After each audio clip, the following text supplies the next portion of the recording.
दोस्तों, making money in stock market is as easy as making butter from the milk. Stock market से पैसा बनाना इतना आसान है जितना दूध से बटर बनाना। पर it is impossible without the discipline and the process. Discipline के बिना ये बिल्कुल ही नामुमकिन है। दोस्तों, आज हम बात करते हैं मार्केट प्लेयर। मार्केट में जो प्लेयर होते हैं, जो टू टाइप के जैसे प्लेयर होते हैं, बिग प्लेयर और स्मॉल प्लेयर। जो स्मॉल प्लेयर हैं, स्मॉल प्लेयर में आ जाते हैं प्रोफेशनल ट्रेडर और नोविस ट्रेडर जो फ्रेशर ट्रेडर होते हैं। और बिग प्लेयर में आते हैं एफआईआईज और डीआईआईज। एफआईआई हैं फॉरेन इंस्टीट्यूशन इन्वेस्टर्स और डीआईआईज हैं डोमेस्टिक इंस्टीट्यूशन इन्वेस्टर्स। इसमें क्या होता है दोस्तों कि जो फ्रेशर्स हैं, आप सभी सुनते ही हो। जो 95% जो रिटेल ट्रेडर हैं, जो फ्रेशर्स हैं, 95% हैं जो पैसा है ना वो लूज करते हैं। स्मॉल प्लेयर में नोविस ट्रेडर भी आते हैं जो 5%, और बिग प्लेयर बाकी ये आते हैं। और 5% लोग हैं, जो 5% जो प्लेयर हैं, बिग प्लेयर और प्रोफेशनल, ये ही विनिंग होते हैं। जितना ये 95% पैसा लूज करते हैं, वही सारा जो अमाउंट है वो है बिग प्लेयर और प्रोफेशनल ट्रेडर ही गेन करते हैं। जो प्रॉफिट है, देयर प्रॉफिट, बिग प्लेयर और प्रोफेशनल्स का जो प्रॉफिट है, their profit are the losses of the novice trader. तो इससे क्या कंक्लूजन निकला दोस्तों? जो ओवरऑल है, जो मार्केट को जो चलाते हैं, वो बिग प्लेयर ही चलाते हैं। बिग प्लेयर के बगैर तो पत्ता भी नहीं हिलता मार्केट में। तो दोस्तों, मैं हूं दिनेश मान। दिशा ट्रेडिंग एकेडमी में आप सभी का मैं तहे दिल से स्वागत करता हूं। तो आज का हमारा बड़ा इंटरेस्टिंग टॉपिक है the behaviour of the big player. Big player का नेचर को हम कैसे अंडरस्टैंड कर सकते हैं। तो बिग प्लेयर क्या है? बिग प्लेयर हैं, टू टाइप्स के बिग प्लेयर होते हैं। आज हम समझेंगे सिर्फ बिग प्लेयर के बारे में ही। बिहेवियर, एफआईआईज और डीआईआई। एफआईआईज क्या है? Foreign institution investors. और DIIs domestic institution investors.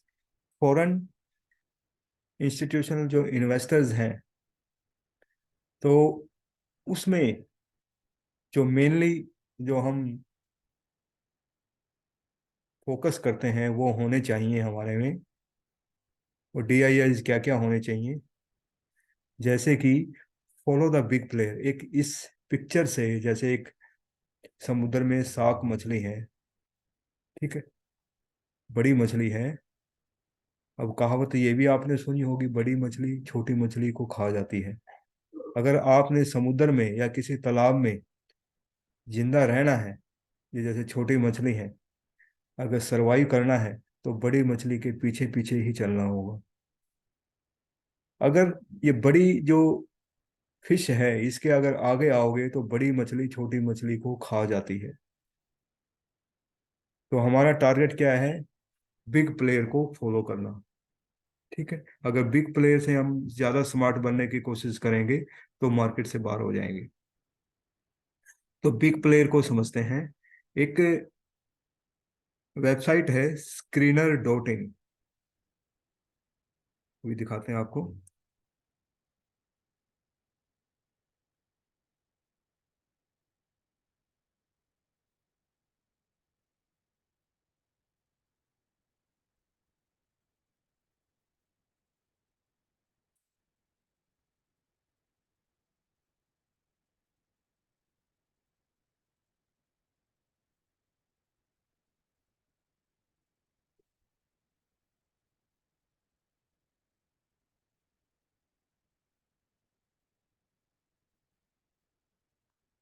Skinner dot in, ये वेबसाइट है। स्किनर डॉट इन बड़ी पॉपुलर वेबसाइट है। इसमें फंडामेंटल जो एनालिसिस स्टॉक की हम कर सकते हैं। आज हम सिर्फ बात करेंगे एफआईआई और डीआईआई का।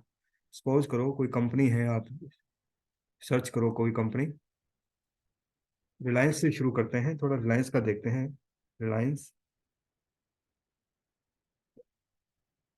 निफ्टी 50 का टॉप कंपनी में जैसे रिलायंस और एचडीएफसी का ही नाम आता है। अगर हम इसके इन्वेस्टर पैनल पे जाएं, ये रहा एफआईआई, ये देखो प्रोमोटर्स हैं पहले 50.37%, एफआईआई है 24%, डीआईआई है 13%। एफआईआई है नियर अबाउट 18 to 19% से थोड़ा ज़्यादा होना चाहिए, 20% से ज़्यादा होना चाहिए। उसी स्टॉक में हम ट्रेडिंग करेंगे। पहला स्क्रीनिंग तो यही हो जाता है, एफआईआई डीआई। आप सभी ने पीछे थोड़ा देखा कि जो मार्केट को जो कंट्रोल करते हैं जो बिग प्लेयर ही करते हैं, तो बिग प्लेयर अगर किसी स्टॉक में अच्छे जो स्मार्ट नहीं होंगे तो उस स्टॉक में काम करने का भी कोई फायदा नहीं है, ट्रेडिंग करने का कोई बेनिफिट नहीं है। अगर डे ट्रेडिंग या इंट्रा डे ट्रेडिंग हम करते हैं उसमें लिक्विडिटी होना सबसे जरूरी है। उसके लिए F I I D I आई अगर ये नहीं है तो F I I D I I foreign investor जो है मेनली टू होने चाहिए। टू कौन कौन से हैं?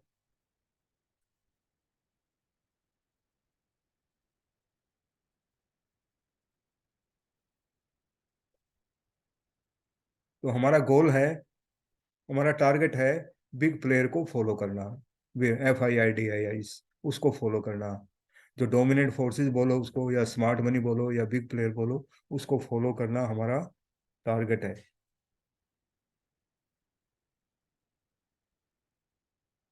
तो बिग प्लेयर हैं जो एफ आई आई है, मेनली कौन से हैं? Euro Pacific growth fund and the government of the Singapore. ये तो होना तो बहुत जरूरी है। वो भी 15 से 20% से ऊपर होना किसी भी स्टॉक में जरूरी है। ठीक है, स्टॉक का हमने अभी दिखा रहे थे आपको, screener.com पे लेके चलते हैं।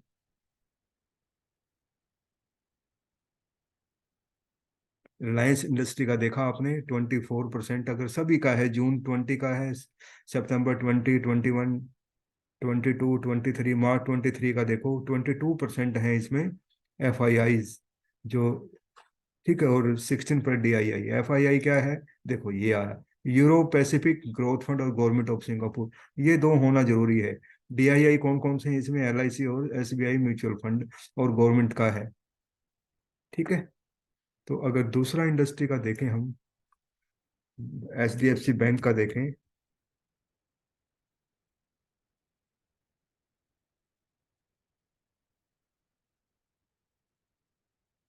इसके इन्वेस्टर पैनल पे जाएं, एफ आई आई को चेक करें।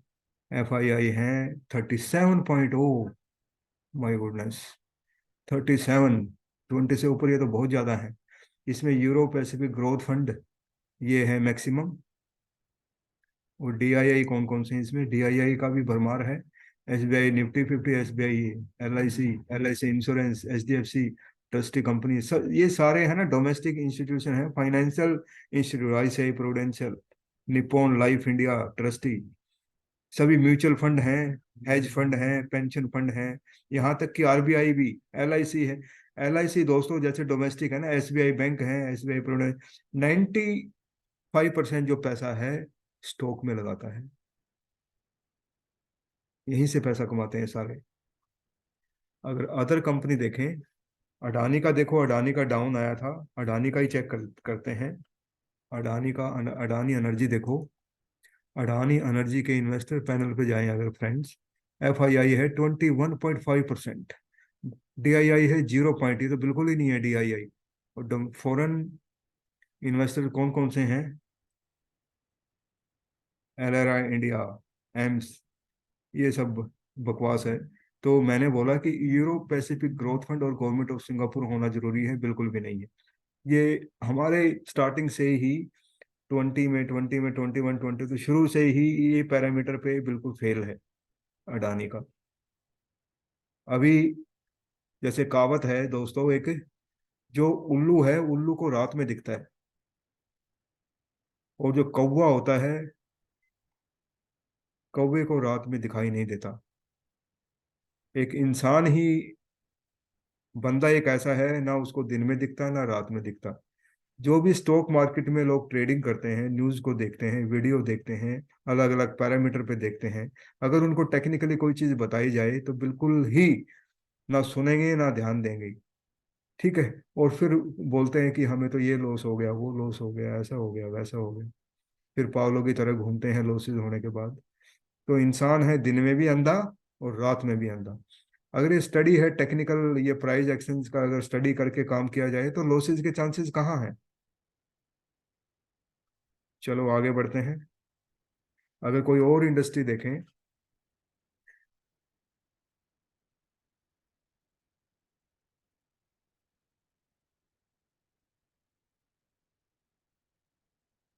जोमेटो लिमिटेड का देखते हैं, दुनिया पागल हो गई थी जोमेटो में। जोमेटो लिमिटेड, अगर हम इसके जोमेटो के इन्वेस्टर पैनल पे जाएं, एफ आई आई का है 10.2%, डी आई का है 4.7, बिल्कुल भी नहीं है।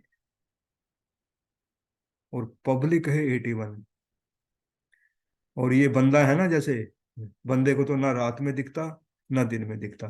भाई जब ये एफ आई आई डी आई का ये पैरामीटर और भी अगर फंडामेंटल हम पूरे अपने कोर्स में करवाते हैं, जो लिमिटेड फंडामेंटल एनालिसिस हैं, तो वो 10 मिनट में कंप्लीट कर सकता है आदमी, 5-2 मिनट में एक स्टॉक की। अब देखो एफ आई आई डी, हम आज बात कर रहे हैं सिर्फ बिग प्लेयर के बारे में। इसमें देखो पब्लिक है, ये दिन में भी अंधी रात में भी अंधी। 81.43% पब्लिक ने इन्वेस्ट किया है। अरे माय गुडनेस, कमाल है भाई। अगर एफ आई आई को देखो, यूरो पैसिफिक नोट, बिल्कुल नहीं, सब फ्रॉड है ये। अगर इसके डी आई आई में जाएं, मायरेकल, कोई आई सी आई प्रूडेंशियल, कुछ भी नहीं है, सिर्फ पब्लिक का है। तो मेरा कहने का मतलब है कि जिस स्टॉक में ये F I I D I आई हैं, एफ आई आई खासकर, तो हमने रिप्रेजेंट किया था उसको जय और वीरू से। ठीक है। अगर जय Veeru, euro Pacific growth fund और गवर्नमेंट ऑफ सिंगापुर अवेलेबल हैं किसी स्टॉक में, तो उस स्टॉक में हम डे और इंटर ट्रेडिंग करेंगे, नहीं तो नहीं करेंगे। इसमें नियर अबाउट 40-50 हैं स्टॉक्स हैं जिनमें हम स्टॉक का ये सिलेक्शन कर सकते हैं। उसमें से 20-25 मेन है, 25 या 30 स्टॉक ऐसे हैं जिसमें हम इंट्राडे डे ट्रेडिंग कर सकते हैं। उनमें से 2 या 3 या 4-5 स्टॉक डेली मिल जाते हैं।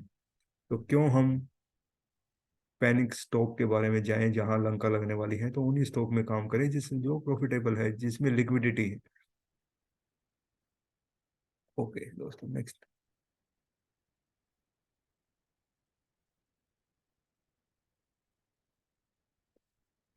तो F I I D I S का आपने देख लिया। तो मैंने स्क्रीनिंग वो जो साइट है उसमें भी आपको बता दिया बिल्कुल डिटेल्स में। एफ आई डी आई को आप सर्च कर सकते हो, उन स्टॉक में हम काम करेंगे जिसमें ये है। अभी हम नेक्स्ट चलते हैं। थी भाई जो ये है डोमिनेंट फोर्सेस हैं, बिग प्लेयर हैं, स्मार्ट मनी है, इनका बिहेवियर भी तो पता लगना चाहिए हमें। ये हमने चार्ट है, एक चार्ट डिजाइन किया है, जैसे चार्ट है ये। ठीक है। चार्ट से हम पता लगाने की कोशिश करते हैं कि बिहेवियर क्या है। सपोज करो दोस्तों, बिग प्लेयर के तो है ही, बिग प्लेयर के पास ही पावर है मार्केट को कंट्रोल करने का और मार्केट को मैनिपुलेशन करने का। तो प्राइस को कहाँ लेके जाना है, कहाँ तक लेके जाना है, कैसे मैनिपुलेशन करना है, ये सारी की सारी पावर सिर्फ बिग पावर में है। ठीक है, बिग प्लेयर में है। तो इन स्मार्ट मनी को, डोमिनेंट फोर्सेस को ही हमने ट्रेस करना है। जो भी ट्रांजैक्शन करते हैं ये बिग प्लेयर, कोई रिटेल ट्रेडर या प्रोफेशनल, कोई भी ए बी सी डी कोई भी ट्रांजैक्शन करता है, बाइंग सेलिंग करता है, उसका सारा विजुअलाइजेशन या रिफ्लेक्शन सारा चार्ट पे दिखता है। चार्ट हमें बताता है कहाँ बिग प्लेयर ने क्या ट्रांजैक्शन करी है, कहाँ से प्राइस नीचे जाएगा, कहाँ से प्राइस ऊपर जाएगा, कहाँ उसके स्ट्रॉन्ग बाय कहाँ है, स्ट्रॉन्ग सेल कहाँ है। तो चार्ट में सब कुछ दिखता है। ये स्टेप वाइज हम जैसे स्टडी करके बिल्कुल अपने आप में स्किल ला सकते हैं। सपोज करो बिग प्लेयर है, एफ आई आई डी आई है। तो यहां से देखो ये पॉइंट है, यहां से ये प्राइस को ऊपर लेके जाना चाहते हैं। ऊपर ऐसे, एक प्राइस का भी बिहेवियर एकदम ऊपर तो जाएगा नहीं ना, प्राइस वो एकदम लेके जा सकते एकदम। सपोज करो बिग प्लेयर्स के पास 2 मिलियन किसी भी स्क्रिप्ट का लॉट्स है, 2 मिलियन लॉट है, ठीक है। 2 मिलियन लॉट्स हैं, और वो प्राइस को ऊपर लेके जाना है। 2 मिलियन एकदम सारे ऑर्डर तो लगा नहीं सकते, सारे ऑर्डर लगाएंगे तो प्राइस एकदम सपाट ऊपर जाएगा एक्सटेंसिव मूव में, ठीक है, जाके फ्रीज हो जाएगा एकदम। ये तो पॉसिबल नहीं है, ये नियम के अनुसार तो है नहीं, ठीक है। तो स्मार्ट वो बिग प्लेयर क्या करेंगे, बिग प्लेयर यहाँ पे जैसे बाय ऑर्डर लगाएंगे, बाय ऑर्डर लगाया उन्होंने कुछ 30% 40% का बाय ऑर्डर लगाया। बाय ऑर्डर लगाने के बाद प्राइस उनके एकदम ऑर्डर से ऊपर जाएगा। रिटेल ट्रेडर्स हैं, रिटेल ट्रेडर भी एकदम एंटर करेंगे, तो यहाँ पे बाय ऑर्डर लगाएंगे, दोनों को मिलके प्राइस ऊपर जा रहा है। ऊपर जाने के बाद बिग प्लेयर यहाँ पे स्टॉप कर देते हैं इसको, स्टॉप कर देते। प्राइस जैसे स्टॉप हो गया तो वहां ज्यादा सेल ऑर्डर आएंगे, बाय ऑर्डर सेल ऑर्डर में जैसे कन्वर्ट हो गए तो प्राइस नीचे आएगा। नीचे आएगा तो यहाँ भी कट प्रॉफिट, जैसे रिटेल ट्रेडर या तो प्रॉफिट बुक करेंगे, या फिर न्यू रिटेल ट्रेडर यहाँ पे एंटर होंगे। बिग प्लेयर का सेल ऑर्डर है, रिटेल का सेल ऑर्डर है, प्राइस नीचे गया, नीचे गया तो यहाँ पे एकदम प्राइस को रोक दिया। यहाँ से जाने के बाद इससे नीचे नहीं जाएगा प्राइस, यहाँ मैनिपुलेशन बिग प्लेयर ने किया, मैक्सिमम बाय ऑर्डर जैसे लगाए तो प्राइस एकदम ऊपर जाएगा। ऊपर जा रहा है तो यहाँ पे भी न्यू रिटेल ट्रेडर भी ज्वाइन होंगे, वो भी जिनका बिग प्लेयर का भी जैसे बाय ऑर्डर है, जैसे यहाँ बाय ऑर्डर लगाएंगे इसके अगेंस्ट है, स्टॉप लॉस भी होगा बाय ऑर्डर का, बाय ऑर्डर का इसके नीचे थोड़ा नीचे स्टॉप लॉस भी है। जैसे ऊपर जाएगा यहाँ पे, यहाँ जहाँ से प्राइस एकदम नीचे आया था, रिटेल ट्रेडर का भी एक माइंडसेट है कि ये तो हर्डल है, रेजिस्टेंस लेगा यहाँ पे, रेजिस्टेंस लेगा तो बिग जो प्लेयर हैं वहां भी एकदम प्राइस को यहाँ रोके, इससे ऊपर नहीं ले जाने देंगे। इसके ऊपर लेके जाएंगे तो एक माइंडसेट रिटेलर का जैसे नॉविस ट्रेडर का भी होता है, अगर यहाँ से जाएगा तो एकदम तो जा नहीं सकता ऊपर, ऊपर जाएगा वो सोचेंगे ये तो बिग प्लेयर रेजिस्टेंस को तोड़ के ऊपर जा रहा है, ऊपर जाएगा तो एकदम कूद आएंगे। न्यू रिटेलर भी कूदते हैं रेजिस्टेंस को, सपोर्ट को अगर तोड़ता है ऊपर नीचे जाता है प्राइस, वो कूदेंगे तो एकदम प्राइस एकदम ऊपर जा सकता है। ऊपर जाएगा तो उन्होंने तो रोकना है यहाँ पे, यहाँ से प्राइस ज्यादा सेल ऑर्डर लगाए तो प्राइस एकदम नीचे आता है। ये हर्डल है, हर्डल ये जैसे डबल टॉप बन गया, एक तरह से हर्डल बन गया, रेजिस्टेंस बना, रेजिस्टेंस का से प्राइस एकदम नीचे आया, नीचे आया तो रिटेल ट्रेडर भी न्यू कूदते हैं, यहाँ पे एक स्पोर्ट बनाया, स्पोर्ट है, स्पोर्ट से एकदम नीचे नहीं जा सकता, फिर थोड़ा प्राइस ऊपर लेके गए, ये एकदम स्मार्ट है, बिग मूव आया है। जो बिग मूव आता है, ये वाला जो बिग मूव आया है, ये कैसे आया ये, इनका मेन मोटिव ये है कि फेक मूव, ये स्पोर्ट है, स्पोर्ट को जैसे ब्रेकआउट किया, यहाँ बाय ऑर्डर है, बाय ऑर्डर के जो सेल ऑर्डर है वो भी एकदम मूवमेंट है, सेल ऑर्डर बाय ऑर्डर का स्टॉप लॉस सेल ऑर्डर ये भी इसमें कन्वर्ट हो जाता है। तो जो सेल पोजीशन है ऑफ, जैसे बिग प्लेयर की सेल पोजीशन है डाउनवर्ड एकदम आते हैं ये, ठीक है। जैसे फेक मूव है, जैसे फेक मूव आया या फेक ब्रेक डाउन है, तो taking a SL of the buyer, SL जैसे बायर्स का एसएल भी लिया इसने। कुछ रिटेल ट्रेडर भी जैसे ब्रेकआउट होता है, रिटेल ट्रेडर भी कूदते हैं, और बिग प्लेयर भी हैं, इसके स्टॉप लॉस भी लगते हैं बाय ऑर्डर के, एकदम प्राइस ये बिल्कुल स्पीड से नीचे आता है, स्पीड से नीचे आता है। तो यहाँ मैनिपुलेशन बिग प्लेयर कर सकता है, ज्यादा बाय ऑर्डर लगा के तो प्राइस को देख थोड़ा ऊपर लेके जाते हैं। ऊपर लेके जाते हैं तो ये सेल पोजीशन, फिर सेल पोजीशन है जो बिग प्लेयर की, डाउनवर्ड, थोड़ा अप डाउनवर्ड लेके जाते हैं, डाउनवर्ड लाने के बाद एकदम प्राइस ऊपर जाता है। ऊपर क्या जाता है आफ्टर गेटिंग, जैसे ये है 2 मिलियंस जैसे टन्स हैं, 2 मिलियंस का जैसे स्टॉप लॉस है, जैसे सेल ऑर्डर को बाय ऑर्डर में जैसे कन्वर्ट करके सभी सेलर्स का और बायर का स्टॉप लॉस लेके, स्टॉप लॉस ही लिक्विडिटी होता है इसमें, स्टॉप लॉस को लिक्विडिटी, स्टॉप लॉस को ही लिक्विडिटी बोलते हैं। स्टॉप लॉस लेके एक्सटेंसिव मूवमेंट से प्राइस एकदम स्पाट ऊपर जाता है, और अपने सेटिस्फैक्ट्री जो लेवल है बिग प्लेयर का वहां तक उसको लेके जाते हैं, फिर वही प्रोसीजर स्टार्ट होता है, वही बिहेवियर स्टार्ट होता है। तो इस चार्ट से क्या समझे आप, बिग प्लेयर का, जैसे दोस्तों खाना बनाते हैं, कुकिंग करते हैं, कुकिंग करने के लिए कोई भी खाना बनता है, उसमें कोई सब्जी है, रोटी है, ठीक है, या सब्जी बनाते हैं तो उसमें इंग्रेडिएंट डालते हैं, भी सब्जी है, मसाला है, ठीक है, जो भी इंग्रेडिएंट उसमें डलते हैं, डाल के जब खाना तैयार होता है लेके एकदम तभी भागते हैं खाना खाने के बाद। वही वही कॉन्सेप्ट है। जो बिग प्लेयर होते हैं, प्राइस को यही कंसोलिडेट करेंगे, मैनिपुलेशन करेंगे, यहाँ पे लिक्विडिटी क्रिएट करेंगे, स्टॉप लॉस है सेलर के और बायर के लेके, तभी एकदम बिग मूव आता है। तो बिग मूव कब आता है? बिग मूव से पहले कंसोलिडेशन जरूर होता है, जरूर होता है। जैसे सपोज करो प्राइस यहाँ से जा रहा है, कंसोलिड कंसोलिडेशन किया, एक इन डिसीजन कैंडल बनाया, फिर इन डिसीजन कैंडल बनाया, यहाँ कंसोलिडेट किया, एकदम प्राइस ऊपर जाता है, प्राइस जंप कर गया एकदम।